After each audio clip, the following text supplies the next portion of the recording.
할렐루야. 하나님께 영광, 감사, 찬송 올려드립니다. 2월 28일 복된 주일입니다. 손교헌신 예배와 같이 드립니다. 11시 예배 한번 드립니다. 예배 가급적 다 참여하시고요. 부득불 참여하지 못하는 분들은 영상을 통해서 꼭 가정에서 예배를 드리시면 됩니다. 기도합니다. 하나님, 영광과 감사와 찬송이 하나님께 있습니다. 거룩하고 복된 주일 우리가 온전히 하나님 앞에 이 예배를 구별하여 드리기를 원합니다. 중심으로 하나님을 사랑하게 하시고 이 재난 가운데서 무엇보다 하나님을 향한 우리의 신앙이 분명해지길 원하며 온 땅에 증거로 보여지고 나타나고 있는 예수님 오실 날에 대한 이 분명한 징조들을 분별하고 믿음 가운데 서며 지혜로운 처녀로 준비되는 은혜가 있기를 원합니다. 니느웨와 같은 성읍에 지금도 하나님은 요나들을 보내시기를 기뻐하시는 것을 믿습니다. 이제 우리 큰나무교회 모든 성도들과 이 영상을 접하는 모든 주의 백성들이 니느웨와 같은 성읍의 축복과 복음과 말씀의 통로가 되게 하옵소서. 오늘도 말씀하실 하나님을 찬양합니다. 예수님의 이름으로 사모하며 축복하며 기도합니다. 아멘. 문자를 받으신 분들은 마스크를 하고 방역 지침을 잘 지켜서 예배에 참여하시면 됩니다. 자, 오늘 말씀은 요나서 1장 1절로 3절까지를 읽습니다. 구약성경 1287면입니다. 여호와의 말씀이 아미떼 아들 요나에게 임하니라. 이르시되 너는 일어나 저 큰 성읍 니느웨로 가서 그것을 향하여 외치라. 그 악독이 내 앞에 상달되었음이니라 하시니라. 그러나 요나가 여호와의 얼굴을 피하려고 일어나 다시스로 도망하려 하여 욥바로 내려갔더니 마침 다시스로 가는 배를 만난지라. 여호와의 얼굴을 피하여 그들과 함께 다시스로 가려고 뱃삭을 주고 배에 올랐더라. 아멘. 요나서 전체를 여러분들이 읽고 묵상하는 거 굉장히 중요합니다. 요나서가 왜 중요하냐? 세상은 니느웨와 같고 악독이 하나님 앞에 상달된 심판이 임박한 도시라는 겁니다. 장차 소돔 같고 고모라와 같은 하나님의 심판을 받을 수밖에 없는 그런 시대가 우리 눈앞에 온다는 겁니다. 지금 세상에 나타나고 있는 많은 징조들, 사람들 속에 일어나고 있는 그 사람들의 어떤 성품이나 문화나 이러한 것들, 이 환경들을 보면 마지막 때에 마치 노아의 때와 같은 그런 시대가 우리 눈앞에 도래하고 있다는 것을 알게 됩니다. 하나님의 사람들과 세상 사람들의 구분이 없어지고 이제는 부모가 자식을 죽이는 그러한 시대뿐만 아니라 재난이 코로나19도 그렇고 재난이 엄습해오고 있는 이러한 때에 우리가 있습니다. 이럴 때 하나님은 요나들을 세우신다라는 겁니다. 심판을 앞두고 있는 니느웨 성읍에게는 요나가 살 수 있는 기회가 되는 겁니다. 지금도 하나님이 세우시는 성도들은 니느웨와 같은 세상에 생명의 기회, 축복의 기회, 복음의 기회가 된다. 저뿐만 아니라 이 영상을 접하는 여러분 모두가 그런 세상의 기회가 되길 바랍니다. 어둠을 몰아내고 부패를 방지하는 빛과 소금 같은 세상의 기회가 되는 생명의 기회가 되는 그런 저와 여러분이 되어야 될 줄로 믿습니다. 요나를 세우는 하나님의 프로젝트, 계획이 지금 시작이 되는 겁니다. 이제 우리 모두가 하나님이 세우시는 이 능력의 손길에 붙들림 바 되어서 삶과 사역뿐만 아니라 하나님의 가슴 그리스도의 심장으로 무장한 그런 저와 여러분이 되어야 됩니다. 사랑하면 일합니다. 사랑하면 헌신하고 사랑하면 올인합니다. 사랑이 중요한 겁니다. 우리가 하나님을 향해서 두 마음을 품기 시작한다면 사랑이 식어지고 있다는 겁니다. 여러분, 중심을 비우시고 하나님의 사랑으로 채우십시오. 자, 이제 오늘은 3절 말씀을 우리가 묵상하게 될 터인데요. 어리석은 요나의 모습이 그대로 드러납니다. 2절에서 하나님이 요나에게 개입하기 전에 그의 삶은 그냥 아mit떼의 아들 요나입니다. 그가 어떤 삶을 살았는지 성경은 말하지 않습니다. 이제 하나님이 개입하는 순간부터 그의 삶의 이정표가 생기고 달라지는 겁니다. 믿음의 길이 이제 열리는 겁니다. 순종하며 나갈 때 하나님이 여호와 이레로 준비한 삶들이 그에게 열리는 겁니다. 그렇지 않겠습니까? 순종하는 길에 축복이 함께 오는 겁니다.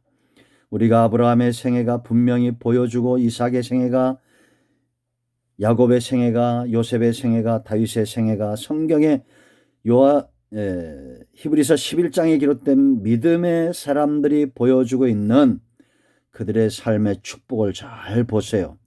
하나님은 여호와 이레로 오시고 말씀하시고 그들은 순종할 때 그 복이 열리는 겁니다. 하나님이 개입하기 전에는 아무것도 아니었습니다. 그런데 하나님이 그에게 일어나라, 그를 일으켜 세우시고 가라고 말합니다. 누가 갑니까? 성읍이 보이지 않고 악독이 보이지 않고 하나님이 보이는 사람, 여리고성이 아닌 골리앗이 아닌 하나님을 볼 수 있는 축복, 그 눈이 열린 사람들이 가는 겁니다. 외치라, 대변자만 되라는 겁니다. 대언자, 하나님 말씀의 통로가 될 때 니느웨 성도 회심하고 여리고 성도 무너지는, 골리앗도 그 앞에서 꼬꾸라지는 은혜가 있는 것입니다. 다니엘처럼, 다윗처럼 그런 삶을 우리가 살아내야 될 줄로 믿습니다. 그런데 이렇게 하나님이 명령을 받았으면 예스, 아멘 하고 가야 되잖아요. 그런데 3절 말씀 보세요. 그러나 요나가 여호와 얼굴을 피하려고 그럽니다. 이 어리석은 자의 모습이 그대로 드러납니다.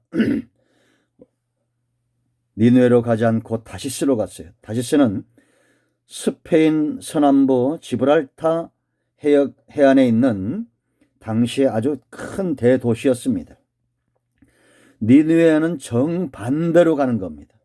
하나님은 니느웨로 가라 그랬는데 이 요나는 다시스로 가려고 욥바로 내려갔습니다. 50km를 가서 거기서 뱃삭을 주고 다시스로 가는 배를 탄 거예요. 그 다음 상황은 이제 우리가 다음 주에 묵상할 텐데 여러분들이 묵상하시면 좋습니다. 왜 요나가 어리석습니까? 이 한 구절에 어리석은 자의 모습이 그대로 드러납니다. 첫 번째는 하나님의 낯을 피할 수 있다고 생각합니다. 여러분, 잠언 16장 9절, 19장 21절, 20장 24절 그 외에도 많은 구절에서 사람이 마음으로 계획을 세워도 그 길을 경영하고 하나님의 뜻을 세우시는 분은 누구예요? 하나님이라는 겁니다. 사람이 계획해도 하나님의 뜻만 선다는 겁니다. 하나님의 경영만 이루어진다는 겁니다. 하나님의 뜻만이 이 땅에 이루어진다는 겁니다. 여러분, 축복은 무엇입니까? 하늘에서 이루어진 뜻이 이 땅에서 이루어지는 것이 축복이에요. 왜냐?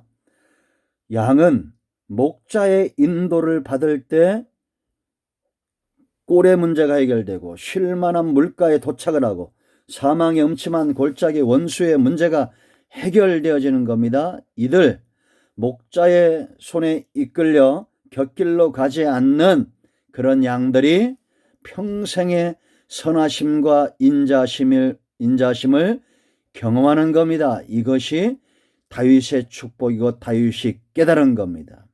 그러므로 여러분, 스스로 지혜 있다 하는 자들이 우상숭배에 빠지고 스스로 지혜 있다 하는 자들이 하나님을, 예수 그리스도를 머리로 삼지 않고 불순종함으로 화근이 되는 겁니다. 자, 시편 139편 나중에 묵상하세요. 7절 말씀을 보면 다윗의 고백입니다. 내가 주의 영을 떠나 어디로 가며 주의 앞에서 어디로 피하리이까?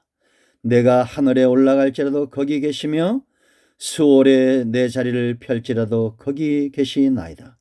내가 새벽 날개 치며 바다 끝에 가서 거할지라도 거기서도 주의 손이 나를 인도하시며 주의 오른손이 나를 붙드시리다.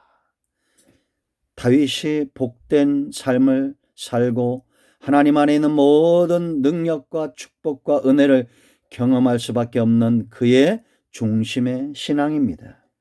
사람들이 여러분 왜 여호와의 낯을 피합니까? 이유는 다양할 겁니다. 그러나 사탄은 불순종하는 자들을 기다려요. 여러분 잠언 5장 1절로 6절 말씀 보면 음녀에게 미혹되는 자들의 삶에 대해서 이야기합니다. 지금은 달콤하지만 그 마지막은 쓴 쑥과 같이 쓸 것이다. 모든 것을 잃게 될 것이다 라고 말합니다. 미혹은 이와 같은 겁니다. 어리석은 하나님의 낯을 피한다고 생각하는 자들은 이와 같은 삶에 빠지는 겁니다. 하나님의 낯을 피할 수 없습니다. 두 번째, 어떤 자가 어리석냐? 미혹에 넘어지는 자, 미혹되는 자입니다. 자, 이제 여러분 요나가 여호와의 낯을 피할 수 있다고 생각하고 다시스로 갔어요. 다시스로 가려고 욥바로 내려갔습니다. 아직 다시에 도착한 건 아니죠. 그런데 마침 그럽니다. 마침 요나의 계획대로 다시스로 가는 배를 만난 거예요. 여러분 우리가 불순종에도 가끔 일이 풀리는 것 같은 그런 현상들을 우리가 경험할 수 있습니다. 사단은 불순종하는 자들의 그 길, 그 골목에 기다리고 있는 자가 사탄이에요. 그리고 그 악한 계획이 이루어지도록 어느 정도 그들의 육신의 삶이 그들이 원하는 대로 되어지도록 돕는 것이 사탄입니다. 어느 정도로 이렇게 미혹을 하느냐? 제가 여러 번 강조하죠. 디모데전서 4장을 보세요, 여러분. 그러나 성령이 밝히 말씀하시길 후일에 어떤 사람들이 뭐랬습니까? 믿음에서 떠나 하나님의 말씀과 하나님을 위하는 삶과 신앙에서 떠난다는 겁니다. 떠났더니 그 다음에 귀신이 미혹을 하며 미혹하는 영과 귀신의 가르침을 따르려 했더니 사단은 어디 기다리고 있다고요? 불순종하는 골목에 기다리고 있어요. 미혹하는 겁니다. 언제까지 미혹하냐? 자기 양심이 화인을 맞아서 외식함으로 거짓말하는 자들이라. 이제 거짓말 정도는 쉽게 생각합니다. 미혹을 받아서 육신의 삶을 살고 하나님을 영화롭게 하지도 않으며 믿음의 삶을 살지도 않으면서 거짓말로 자신들을 감춘다는 겁니다. 왜냐? 양심이 이제는 굳어진 거예요. 화인 맞은 겁니다. 이런 사람들의 삶의 특징이 있어요. 그러면서 신비적인 것들을 좋아합니다. 이단들이 꼭 이렇죠. 혼인을 금하고 어떤 음식물지 먹지 말라 할 터이니 음식물은 하나님이 지으신 바니 믿는 자들과 진리를 아는 자들이 감사함으로 받을 것이니라. 그러니까 우리가 금식을 하는 거 필요합니다. 그런데 이러한 잘못된 신비적인 것들, 여러분 우리가 음식, 하나님으로부터 오는 모든 것들은 감사함으로 받아야 돼요. 하나님께서 지으신 모든 것이 선함에 감사로 받으면 버릴 것이 없나니 하나님의 말씀과 기도로 거룩하여진다. 거룩하여진다는 분별이 된다는 겁니다. 지혜는 분별하여 우리가 하나님의 말씀과 기도 삶을 가까이 하면 어둠과 빛을 구분해낼 수 있어요. 양심이 화인 맞지 않고 양심이 회복되어져 있기 때문입니다. 그런데 요나는 미혹된 거예요. 하나님의 불순종하는데도 다시스로 가는 배를 만났네? 이 길이 형통한 것 같습니다. 순간은 형통한 것 같지요. 그러나 그 뒤에 어떤 일들이 오겠습니까? 자, 세 번째, 어리석은 자의 특징이 있습니다. 그것은 하나님이 없는 투자를 하는 거예요. 그리고 이제 뱃삭을 지불하고 그 배에 올라탑니다. 고민하지 않습니다. 하나님이 기뻐하는 삶에는 결정이 더디죠. 하나님이 원하는 삶에는 오랜 시간이 걸립니다. 그런데 잘못된 삶을 살아가면서 그 삶을 위해서 투자합니다. 배삭스를 지불합니다. 이게 몇 푼 안 되는 것 같잖아요. 배삭 얼마나 됩니까? 요즘 저는 배를 안 타봤지만 그렇게 많은 돈은 아닐 거예요. 그런데 여러분, 이 작은 투자 때문에 그가 잃어버린 거 보세요. 이제 여러분 4절 이하에서 보세요. 그의 생명의 위험이 다가옵니다. 풍랑이 일어나고 배가 다 부서지고 그 배에 있는 사람들이 자신들의 모든 재물과 이런 것들을 다 바다에 던져버립니다. 이방인들까지 위험에 빠지게 합니다. 이것이 미련한 자, 하나님이 없는 자들의 삶의 결과입니다. 이거는 어느 시대나 같습니다. 우리가 비록 작은 것 같지만 그 작은 것 아무것도 아닌 것 같지만 그런 일에 투자하기 시작하면 결국은 큰 화근이 되어 돌아온다라는 겁니다. 여러분, 여호수아 1장 11장 22절 말씀 보세요. 이스라엘 백성들이 가나안 땅에 들어가서 가나안에 있는 거민들을 다 몰아냅니다. 하나님이 다 진멸하라고 했어요. 씨를 말이라고 했어요. 왜? 우상숭배 잔재들은 남겨놓으면 반드시 그것이 화근이 됩니다. 그런데 다 진멸하지 않고 산지에 있는 가사와 가드와 아스도데 가나안 거민들을 남겨둡니다. 나중에 이것이 어떤 화근이 됩니까? 가사에 내려가서 삼손이 드릴라의 미혹에 빠져 두 눈이 뽑혀버리는 일이 생기고 가드에서 골리앗이 나오고 아스돗에서 법궤를 빼앗깁니다. 사무엘상 3장을 가면 화근이 되는 거예요. 그들이 귀에 있을 때 순종했으면 그들의 후손들에게 이와 같은 재앙이 임하지 않습니다. 여러분, 우리는 지혜로운 자가 되어야 됩니다. 하나님이 말씀하실 때 그러나 이렇게 응답하지 마시고 아멘 순종하는 그런 저와 여러분이 되어야 될 줄로 믿습니다. 아멘. 할렐루야. 기도합니다. 하나님, 이 말씀대로 우리 삶 가운데 하나님이 요나들을 세우실 때 우리를 세우실 때 순종함으로 하나님 앞에 삶을 지혜롭게 살아내는 그런 충성된 자들이 되게 하옵소서. 이 영상을 접하는 모든 죄 백성들 축복하시고 저들 가운데 늘 이기며 승리함의 역사가 있게 하옵소서. 예수님의 이름으로 사모하며 축복하며 기도합니다. 아멘. 이제는 우리 주 예수의 크신 은혜와 하나님 아버지 큰 사랑과 성령의 유로통 충만치 회복하심의 역사가 이 영상을 접하는 모든 주 백성들 위에 이 나라 이 민족 위에 이곳에 있으며 땅끝에 있는 복음적인 교회들 지금도 예수 이름 때문에 생명 다해 헌신하는 모든 사역지 위에 코로나19로 고통당하는 백성들 수고하는 의료진들 위해 이 나라의 민족 위에 이제로부터 영토록 함께 있을지어다. 아멘. 이제 선포합니다. 여러분 아프신 분들은 그 부위에 손을 얹고요. 문제 있는 분들은 가슴에 손을 얹으시기 바랍니다. 예수 그리스도 이름은 능력이 있습니다. 나사렛 예수 그리스도의 이름으로 명하노니 모든 어둠은 물러가며 병든 자는 치유되며 사망과 모든 불순종의 역사는 예수 이름으로 떠나갈지어다. 온전히 치유되고 회복될지어다. 사단의 역사는 그 권세와 그 능력을 놓고 떠나갈지어다. 예수님의 이름으로 축복하며 치유하며 기도합니다. 아멘. 간증은 꼭 나누시기 바랍니다. 배가 됩니다. 할렐루야.